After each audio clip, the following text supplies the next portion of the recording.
You did not shoot Travis. No, I've never even shot a real gun. You did not stab him 27 Never, times. no, that's heinous. Or I've never. slit his throat from ear to ear. I can't imagine slitting anyone's throat. No jury is going to convict me Why not?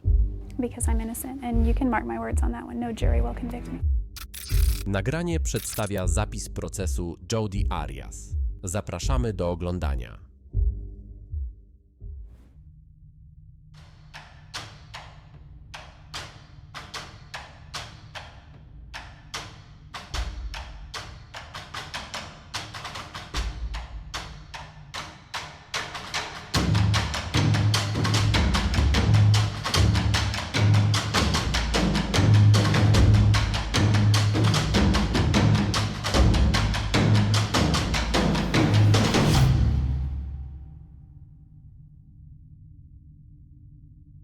That's really all I needed.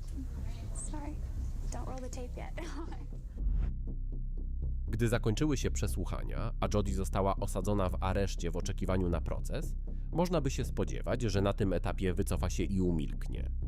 Ona jednak zrobiła coś dokładnie przeciwnego. Zamiast skupić się na przygotowaniu obrony, podwaja stawkę i zgadza się na każdy wywiad, jaki jest jej proponowany.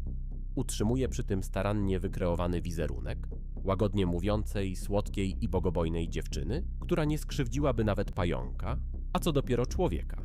Jednak po raz kolejny nie jest w stanie zrozumieć, że ta fałszywa postawa kompletnie nie pasuje do powagi sytuacji.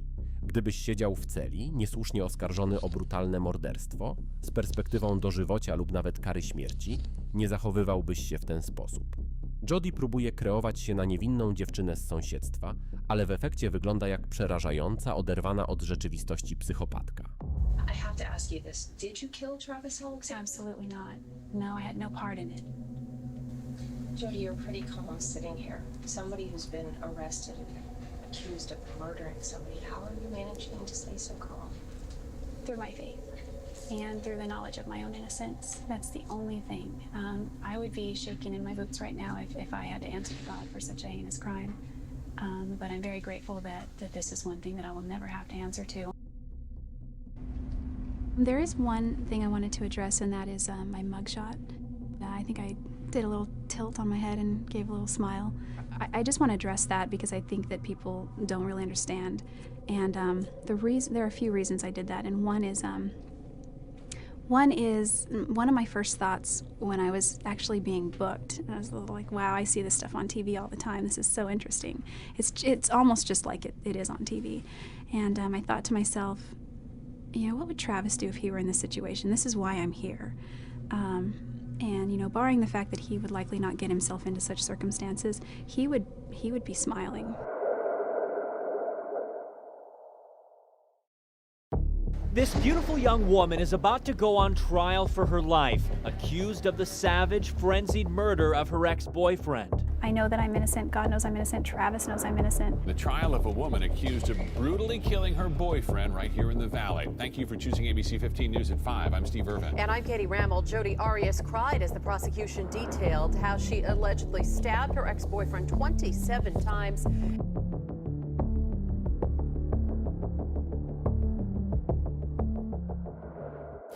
All right, this is CR 2008-031-021, State of Arizona versus Jodi Arias.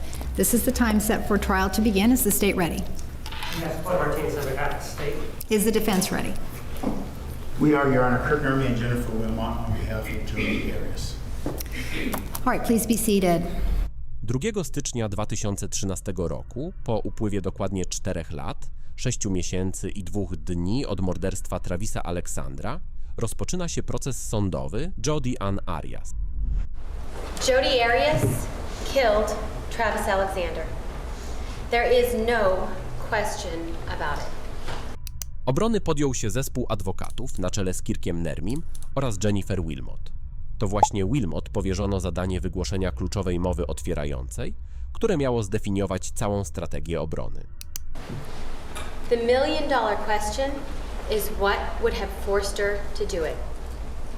Adwokaci od początku wiedzieli, że historia o tajemniczych napastnikach jest nie do obrony przed ławą przysięgłych. Była ona w jawnej sprzeczności z dowodami, takimi jak działania Jodi tuż po zbrodni, na czele z próbą stworzenia sobie fałszywego alibi za pomocą telefonu. Dlatego kluczowym zadaniem obrony nie było już podtrzymywanie tej wersji, lecz przedstawienie ławie przysięgłych wiarygodnego powodu, dla którego Jodi wielokrotnie kłamała. Dlatego jej wersja wydarzeń zmienia się po raz trzeci. Sama wplątała się w gęstą sieć kłamstw. Zadaniem obrońców było teraz wyciągnięcie jej z tego, a nie będzie to łatwe. And throughout this trial, you will hear that Jodi was indeed forced. In just under 2 minutes, we go from the last picture taken of Travis in the shower, in just under 2 minutes, to the picture of Travis's body. You can see the foot in the front with his head and his shoulders, and blood clearly on his shoulders. In just those 2 minutes, Jodi had to make a choice. She would either live or she would die. Jodi did not always tell the truth about what happened that night. She was scared. Scared about what had happened and scared about what she had done. She had absolutely no experience with police interrogation before. And so when they talked to her, she wasn't always truthful. Her fear and her panic about what had happened led her to tell different stories. But you will learn that what she said, those stories, were not the truth. Throughout this trial, you will learn more about Jodi Arias, much more about Jodi. Na sali sądowej, dzień po dniu, obecna była rodzina Trevisa. Miał on 8 rodzeństwa, a ze swoimi siostrami, w tym Staniszą, dzielił szczególnie bliską więź. Jak można zauważyć, jedno spojrzenie na ich twarze mówiło więcej niż 1000 słów. You will find that she is an articulate, bright young woman who is a very talented artist and photographer. But most of all, what you'll learn is that Jodi loved Travis. And so what would have forced her to have to take Travis's life on that awful day? In order to answer that question, we have to go back to the beginning. Główna strategia obrony, zaprezentowana podczas mowy otwierającej, polegała na radykalnym odwróceniu ról. Chciano namalować obraz Jodi jako ofiary, a Travisa jako wyrachowanego, bezwzględnego oprawcy. Certainly on the outside, looking in, it really appeared like they were involved in a very loving and healthy relationship. But nothing could be further from the truth. In fact, behind the smiles in these photographs, there was a whole nother reality for Jodi. A reality that Travis created. Because in reality, Jodi was Travis's dirty little secret. From the moment, despite projecting himself as a good and virginal Mormon man, someone who was a temple member, from the moment he met Jodi, he was pushing and pushing her to have a sexual relationship with him. And so while he continued this facade of being a good and virginal Mormon man, he was inwardly dealing with his own sexual issues. And in Jodi, he found somebody who was easily manipulated and controlled. Someone who would provide him with that secretive sexual relationship that he needed. W nowej linii obrony Travis został przedstawiony jako człowiek niestabilny emocjonalnie, podatny na niekontrolowane wybuchy gniewu, które pojawiały się bez wyraźnego powodu, budząc u oskarżonej przerażenie. Cała ta narracja kulminuje w ponownym przedstawieniu momentu zabójstwa Travisa, tym razem jako aktu usprawiedliwionej samoobrony. Aby uzasadnić tę tezę, adwokatka przenosi ławę przysięgłych do kluczowej sceny, która miała rozegrać się tuż przed jego śmiercią. Jodi accidentally drops Travis's camera. And as that camera was falling, that was enough for Travis. Because he lunged at Jodi in anger, knocking her to the ground in the bathroom where there was a struggle. Jodi's life was in danger. In just a minute from this picture, we go to the next picture, where it's Travis's body. He's clearly injured already, in a minute. Now that very brief moment of time, a minute, is not the result of premeditation. It is just 1 minute of time between the camera falling until you see the picture of Travis with blood. 1 minute. In that 1 minute, had Jodi not been forced to defend herself, she would not be here. Thank you. This is not a case of whodunit. The person who done it, the person who committed this killing, sits in court today. Oto prokurator Juan Martinez. Szybko zasłynął ze swojego agresywnego stylu i faktu, że nie okazywał Jodi żadnej pobłażliwości. Jego zadanie było proste i realizował je z bezwzględną konsekwencją. Udowodnić ławie przysięgłych, że Jodi Arias jest wyrachowaną morderczynią, pozbawioną jakichkolwiek wyrzutów sumienia. It's the defendant, Jodi Arias. And the person that she done it to is an individual by the name of Travis Victor Alexander, a former boyfriend of hers, an individual that she was in love with, an individual that was a good man, an individual that was one of the greatest blessings in her life. Te opisy są żywcem wyjęte z pamiętników Jodi. And this love, well, she rewarded that love for Travis Victor Alexander by sticking a knife in his chest. And you know, he was a good man according to her. And with regard to being a good man, well, she slit his throat as a reward for being a good man.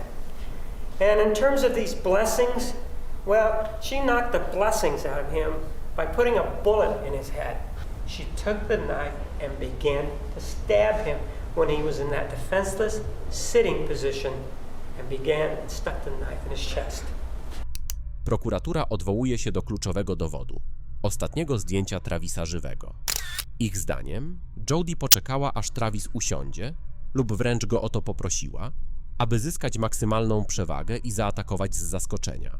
To właśnie wtedy, według oskarżenia, zadała pierwszy cios nożem, trafiając prosto w serce. Spowodowało to masywny krwotok wewnętrzny, prowadzący do szybkiej utraty przytomności. Travis próbował się bronić, jednak z powodu ciężkich ran został szybko obezwładniony. Duża plama krwi znaleziona w korytarzu zdaje się potwierdzać tę tezę. Gardło podcięto mu prawdopodobnie już wtedy, gdy leżał nieprzytomny na podłodze. Raport koronera, który zostanie wkrótce przedstawiony, wskazuje jednoznacznie, że strzał w głowę został oddany na samym końcu ataku. To stwarza fundamentalny problem dla linii obrony. Aby wersja Jodi o samoobronie mogła być wiarygodna, strzał w głowę musiał paść jako pierwszy. Powód, dla którego jest to tak kluczowe, zostanie wkrótce wyjaśniony. He struggled. He grabbed the knife. And when he grabbed the knife, of course that resulted in more blood. But since he's not going to die immediately, he's going to die from the loss of blood, and he hasn't lost consciousness, he began to go around the bathroom and ends up at the sink, hunched over. We know that he receives a lot of stab wounds to the back, and they're grouped, and also to his head. We know that he was stationary at that point when he gets to that sink. So, we don't know exactly where, but it could be, it's consistent with him then being stabbed at that point as he continues to bleed out. And this bleeding out process is not immediate. He can speak, he can talk, blood may be flowing from his mouth, but he can still make noises, he can still move until he starts to lose strength. We know that, we can say at least, that it's consistent with him then trying to get away. And he got as far as here, the entry to the major part of the bedroom. And we know that because of the photographs that we have. And we also know because of the big blotch of blood that's there. And that's where the slitting ear to ear took place. And as part of that process of the arrest, the police conducted or spoke with the defendant. And when they spoke with her on that June 15th, the defendant said, well, you know, I'll talk to you about it, but I don't, other than what I've already told you, I don't know too much about it. Well, why don't you tell us what you do now? Well, I can tell you that the last time that I was there was back in April of 2008. That's what she told me. And they said, well, are you sure? I mean, we have some photographs of you there. She said, well, are you sure they weren't taken on a different date? No, we're sure they weren't taken on a different date. Well, I wasn't there. It wasn't me. The next day, she indicated a willingness to continue talking to the police officers. And that was July 16th. And this time, when she spoke to the police officer, she said, you know, I got to tell you something. I really have to tell you something. Maybe what I told you yesterday, well, maybe that's not the truth. Well, the people that really did this killing, they're the ones. These are the people that are out to get my parents. So, although I told you yesterday that I wasn't there, well, I'm telling you now that I was there. As I'm taking these photographs of him, I hear this loud noise. And something hits me. And I really can't, I don't know if, I think I went unconscious. I'm not sure I went unconscious, but I think I did. And then I realized that Travis is hurt. That these people were designed to take care of Travis for whatever reason they had. And I don't know what that reason is. They were there to do him harm. And at one point, what I did was that I was able to, and it depends on what point the story is picked up, but I pushed the girl who was there, and I was able to get the better of her, and I was about to run out, get out and go get some help, except that I was then confronted by the guy. This guy started looking through my purse. And lo and behold, in my purse, believe it or not, I happen to have my car registration that shows my address, because that's what I carry around. So they knew, they being this guy, knew exactly where I lived. And he said to me, well, if you tell what happened here, the same thing's going to happen to your family. There's a different story now. Now, it's not that she wasn't there. Now, it's not that it's two people with whatever variation she may have provided to these national shows. Now, she admits it. It was her. She's the person who actually did this. And even though she says that, she still has a view as to the evidence. And this is exhibit number 248. No jury is going to convict me Why not? because I'm innocent, and you can mark my words on that one. No jury will convict me. I also ask that you mark her words that no jury will convict her, even though she has admitted that she's the person that did this after giving many or different stories of what happened. And as you mark her words, I ask you, while you're doing that in your final deliberations, that you remember that while you're marking the guilty verdict for her premeditated killing of Travis Alexander. Thank you. Dziękuję, że zostałeś z nami aż do tego momentu. Jeśli cenisz sobie takie szczegółowe analizy spraw kryminalnych, subskrypcja kanału to najlepszy sposób, by wesprzeć naszą pracę i nie przegapić kolejnych dochodzeń. Zostań na finał tej historii. Obrona zdecydowała się na odważny i niespodziewany ruch. Powołała na świadka samą Jodi Arias. Postawienie jej na mównicy było ogromnym ryzykiem. Jednak przy linii obrony opartej w całości na znęcaniu się i samoobronie stało się to koniecznością. The defense calls Jodi Arias. Arias, please stand to be sworn. When Jodi took the stand, I thought to myself, there is no way that her attorneys are in favor of this. Did you kill Travis Alexander on June 4th, 2008? Yes, I did. Why? The simple answer is that he attacked me. Jodi była przesłuchiwana przez 18 dni. Gdy wiedziała, jakie pytania padną i nie była stawiana pod ścianą, czuła się bardzo dobrze. Odpowiadała na zadane jej pytania instynktownie, a dialog potrafiła prowadzić z dużą pewnością siebie. Można było zauważyć, że na wiele pytań miała gotowe odpowiedzi. Na tym etapie procesu obrona zdążyła już szczegółowo przedstawić swoją narrację, w której Travis był przedstawiany jako człowiek fizycznie agresywny, napastliwy seksualnie i głęboko skrywany pedofil. Jodi zeznała, że przyłapała go na komputerze, gdy oglądał zdjęcia dzieci oraz że Travis prosił ją nawet, by podczas stosunku zakładała bieliznę ze Spider-Manem. W tym fragmencie zobaczymy teorię Jodi, która ma wyjaśniać, dlaczego Travis miał tak nietypowe życzenie. I don't know why, but they were Spider-Man, and I do know, however, that the year prior, there's a child he was close with that really liked Spider-Man. I don't know if that had anything to do with it, but he was very much into Spider-Man. He would dress up as Spider-Man. Jodi stosuje wyrachowaną taktykę niszczenia wizerunku Travisa, jednocześnie unikając otwartych, bezpośrednich ataków. Tym słowom towarzyszy starannie dobrana mimika, mająca sugerować, jak ogromny ból sprawia jej ujawnianie tych rzekomych tajemnic. Oto ostateczna wersja wydarzeń przedstawiona przez Jodi, która doprowadziła ją do morderstwa. Fragment zaczyna się tuż po wykonaniu ostatnich zdjęć, od momentu, w którym upuściła aparat fotograficzny. It slipped. It was kind of like, the best I could describe it, like when you go to catch a football, but it bounces and you kind of fumble it a little, because it didn't slip and just drop. It slipped and I tried to catch it and it kind of bounced a little and then fell on the ground and bounced and rolled. And he stepped out of the shower. He lifted me up from the crouch position with enough force that my feet came off the ground momentarily, and he body slammed me on the tile. At that point I rolled and I ran down the hallway.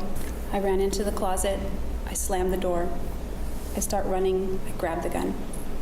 Right about then Travis was opening the door. I grabbed it, I ran out into the bathroom. He ran, I believe, straight toward the door as well. At that point I had run out of the bathroom and I turned and I just wanted him to stop, so I pointed the gun at him, hoping that would just make him halt. And it didn't. Instead, he lunged at me right around the time that the gun went off. And I didn't mean for it to go off. To właśnie dlatego w wersji Jodi postrzał z broni musiał być pierwszy. Cała jej linia obrony opierała się na tezie, że był to tragiczny wypadek w ramach samoobrony. Nie było żadnej intencji zabójstwa, a jego śmierć była jedynie tragicznym skutkiem jego własnej, niekontrolowanej agresji. Jak zatem zamierza wytłumaczyć to, co stało się później? Zadanie 27 ciosów nożem i podcięcie gardła. We fell with pretty good force down in the corner, near 15, but not quite that close. It was kind of near the sink, kind of sort of that area. And he fell kind of on top of me, but to my right. I didn't want him to get on top of me. He was grabbing at my clothes. He was trying to get on top of me. I don't know where the gun went at that point. It was not in my hands anymore. If it got knocked out of my hands or if I dropped it, what? I broke away from him, and as soon as the moment I broke away, that's when he threatened my life. I'd have no clear memories after that at all. Things began to get really foggy after the gun went off. A więc oto jej rozwiązanie. Strategia Jodi na wytłumaczenie tej niewyobrażalnej brutalności opiera się na zaniku pamięci. Nie jest to jednak całkowita amnezja. Jest to wysoce selektywny i strategiczny zanik pamięci, który pozwala jej zapomnieć o najbardziej obciążających czynach, jednocześnie doskonale pamiętając emocje, które mają je usprawiedliwiać. It's hard to describe the fear. It was like mortal terror. It really was. When he was trying to get on top of me, I thought he was, and then he threatened my life. I really thought he had intentions to kill me. So I don't remember any specifics of what happened right after that point. Decyzja Jodi o składaniu zeznań dała prokuratorowi Martinezowi szansę, na którą czekał. Urządził jej wielodniowe, wyczerpujące przesłuchanie krzyżowe. Pokazany fragment to zaledwie wycinek z tego ponad 5-dniowego starcia, ale doskonale ilustruje pewność siebie prokuratora i zderzenie dwóch silnych, nieustępliwych osobowości.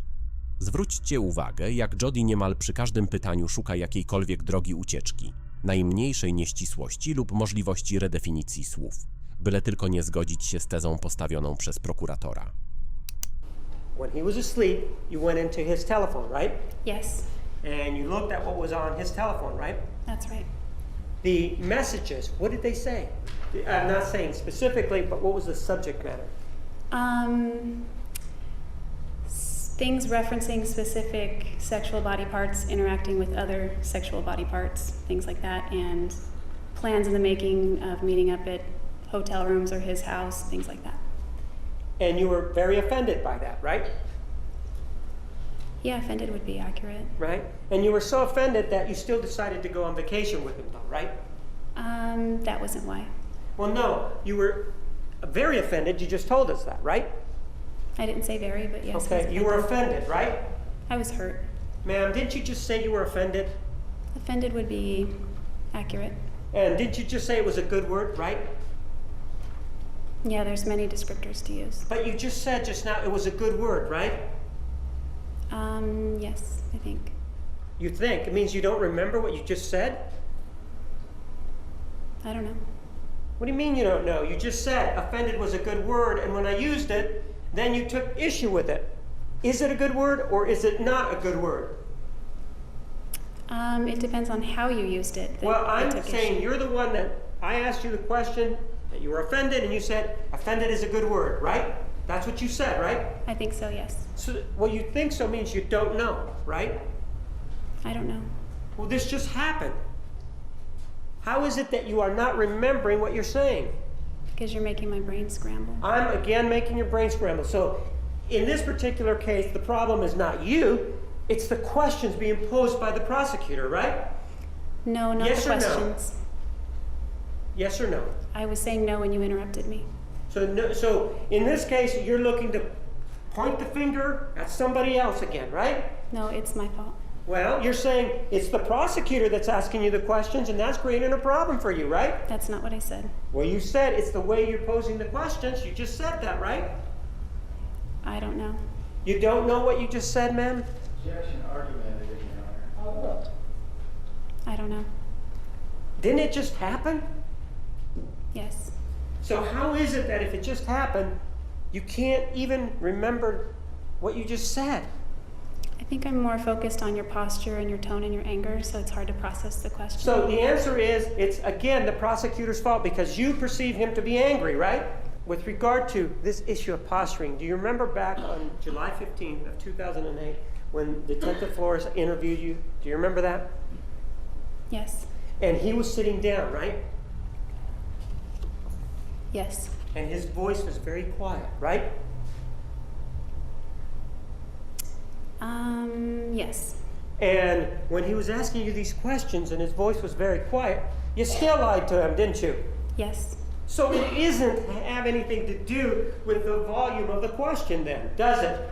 As to whether or not you'll tell the truth. I'll always tell the truth. Well, oh, so you'll always tell the truth. So you told the truth to Detective Flores back then, right? I mean here under oath. No, you said I always will tell the truth, right? I said I will always tell the truth. Right. Did you tell the truth? Isn't it true you did not tell the truth to Detective Flores? That's true.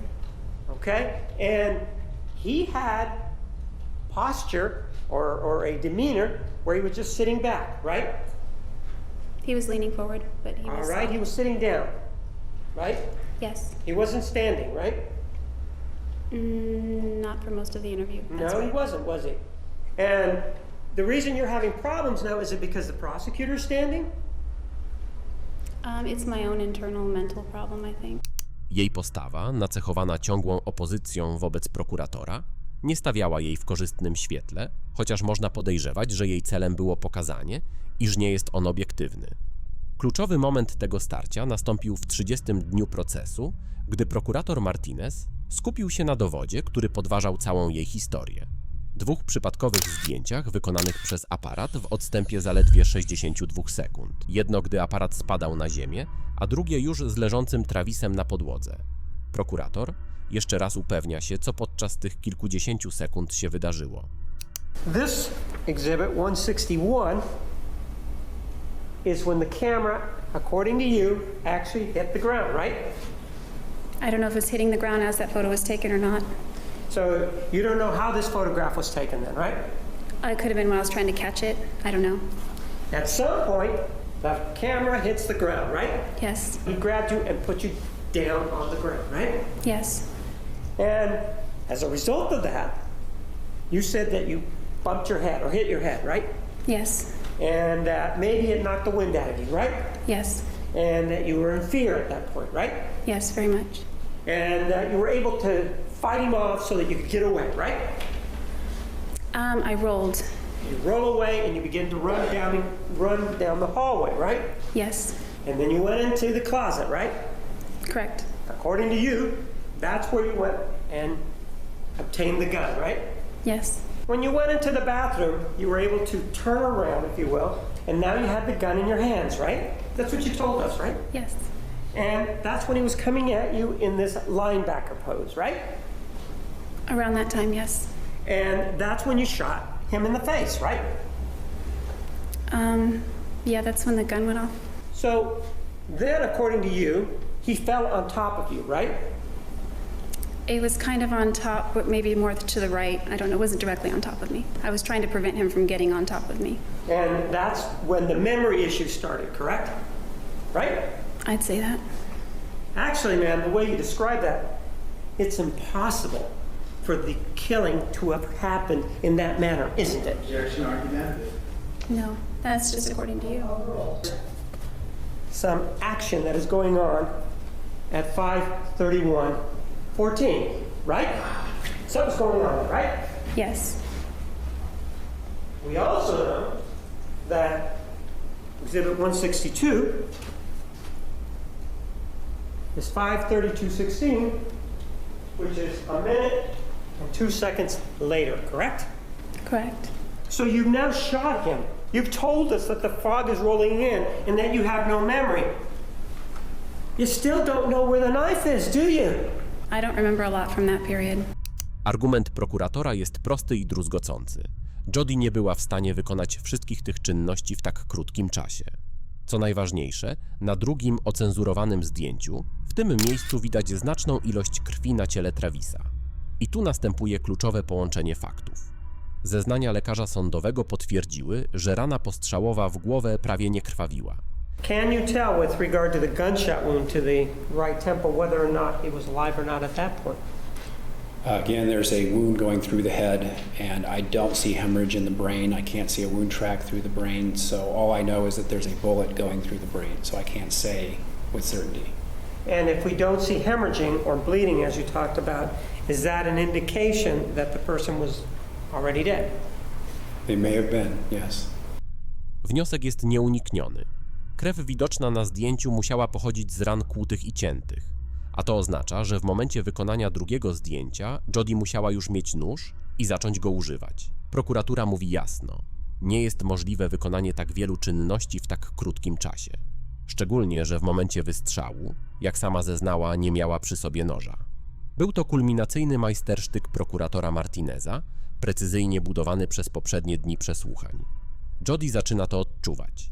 Doskonale widać to w jej postawie, a także w tym, jak za wszelką cenę stara się uniknąć przytakiwania pytaniom, które stają się dla niej bardzo niewygodne. Today, as I sit here, I don't remember where the knife was. On June 4th, I might have remembered where it was. Do you remember in cross-examination that I asked you if you knew where the knife was on June 4th? And you said, no, I don't remember where the knife was.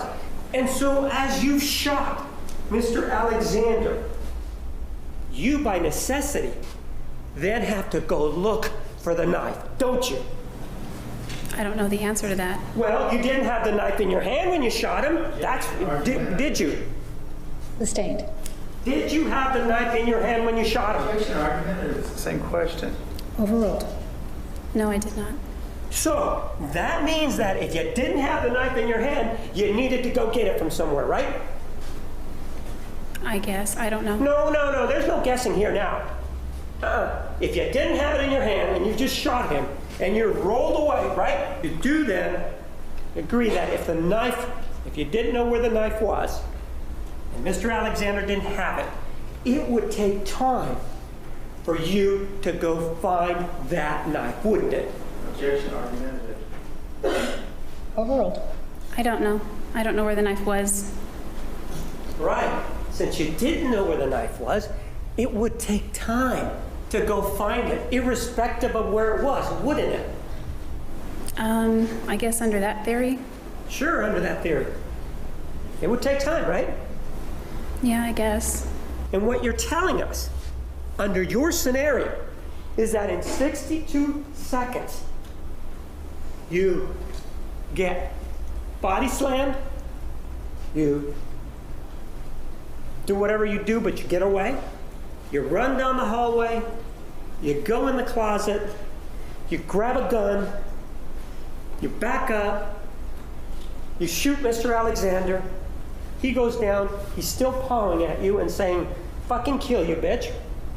And then, after you're able to get away, you go get the knife, and he ends up at the end of the hallway, all in 62 seconds. That's what you're telling us? No, that's not what I'm saying. And he didn't say fucking kill you, bitch, till I got away. And Pardon? He didn't say fucking kill you, bitch, until after I got away. You said he said it before I broke away, but he said it right as I broke away.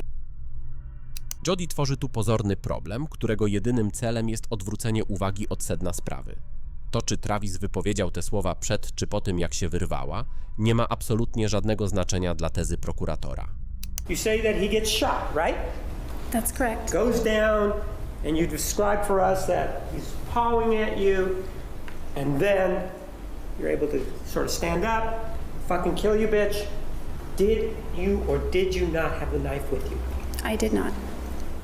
And you obtained it at some other point when you can't tell us, right? It would appear that way, yes. You say it would appear that way. Let's be clear, there wasn't anybody else there, right? That's correct. And you did stand up at some point. You remember telling us that, right? I believe I did. And when you stood up, he was still on the ground, right? I don't recall looking back. Pardon? I don't recall looking back. So you were, even though he's still a threat to you, according to you, and he's just threatened your life, you turn your back on the threat?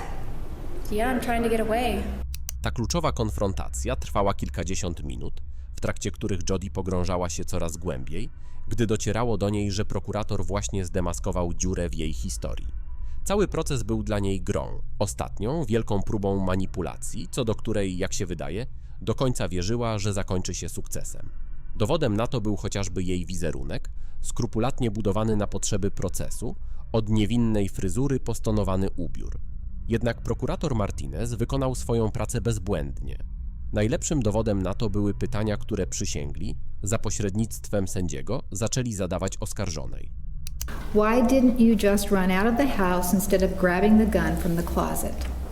You said when the gun went off, you weren't sure if you shot Travis, so when you came out of the fog on your way to Utah, why didn't you call 911 to help Travis? How can you say that you don't have memory issues when you can't remember how you stabbed him so many times and slashed his throat?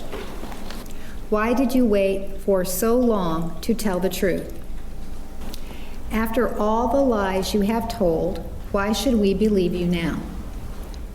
Would you decide to tell the truth if you never got arrested?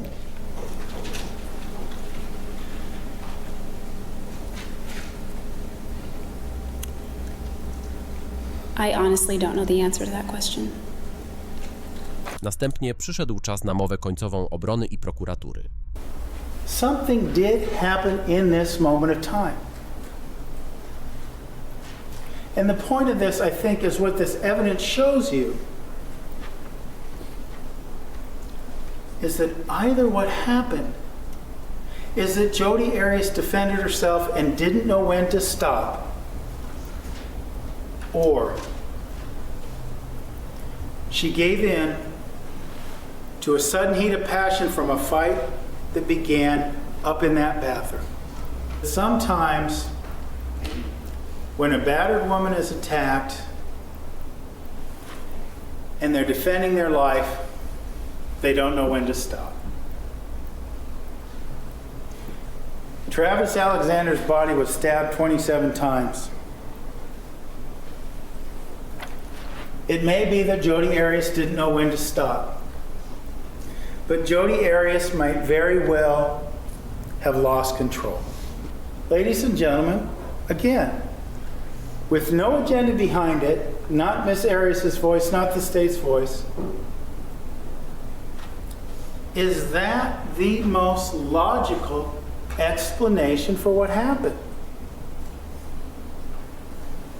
So what I'm saying to you, ladies and gentlemen, is ultimately, if Miss Arias is guilty of any crime at all, it is the crime of manslaughter and nothing more. This individual, the defendant, Jodi Arias, killed Travis Alexander. And even after stabbing him over and over again, and even after slashing his throat from ear to ear, and then even after taking a gun and shooting him in the face, she will not let him rest in peace. But now, instead of a gun, instead of a knife, she uses lies. How horrific it is to be accused falsely of being a pedophile. He's not here. He's not here to say, no, that's not true. And so State goes to the computer and doesn't find anything there. Oh, no, I changed my mind. It was actually images. First of all, her journal indicates that there wasn't such an event. Second of all, the text messages also indicate the same thing. And what human being, if that is the allegation, if they really are caring, what human being doesn't go to the police and say, or somebody else, this person is a pedophile? What she does, well, it's the new approach. It's the new approach to pedophilia. What does she do? Well, let's jump in the sack. That's what we're going to do. The big story, the clock is ticking on the Jodi Arias murder trial, and her fate is now in the hands of the jury. Justice for Travis! Justice for Travis! Justice for Travis! The State of Arizona versus Jodi Arias, verdict, count 1. We, the jury, duly impaneled and sworn, in the above entitled action, upon our oaths, do find the defendant as to count 1, first-degree murder, guilty.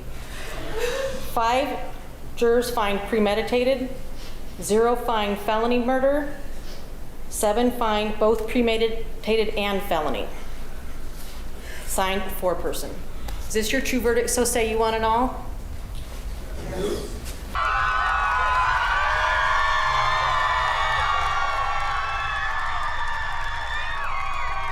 Cheers erupted as soon as the word came down.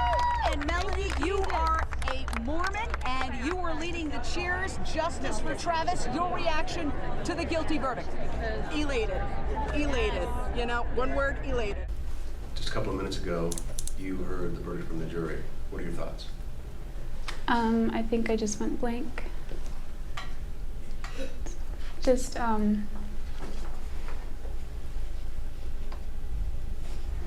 don't know. I just feel overwhelmed. I think I just need to take it a day at a time. Did you avoid eye contact with Travis's family while you were in there, or did you make eye contact, and what are your thoughts on that? I typically avoided eye contact. Travis comes from a family where they all sort of look a lot alike, so when I see their faces, I see Travis, and I see the man that abused me, and I don't want to look at that. Well, the worst outcome for me would be natural life. I would much rather die a lot sooner than later. Longevity runs in my family, and I don't want to spend the rest of my natural life in one place. I said years ago that I'd rather get death than life, and that still is true today. I believe death is the ultimate freedom, so I'd rather just have my freedom as soon as I can get it. Zaledwie kilkanaście minut po wyroku w wywiadzie z aresztu oświadczyła, że woli karę śmierci od dożywocia.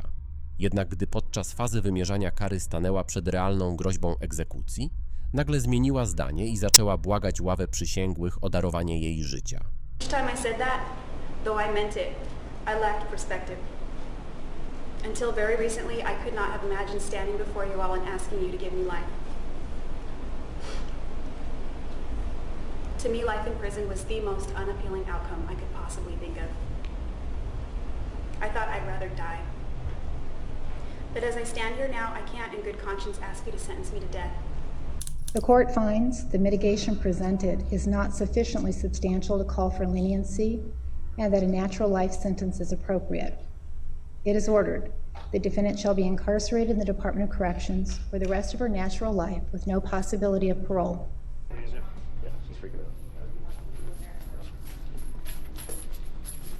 Can you give me a reaction to the verdict, Jodi? Is there anything you want to say to the Alexander family at all? Can you tell me about your plans for what you're going to do behind bars for life?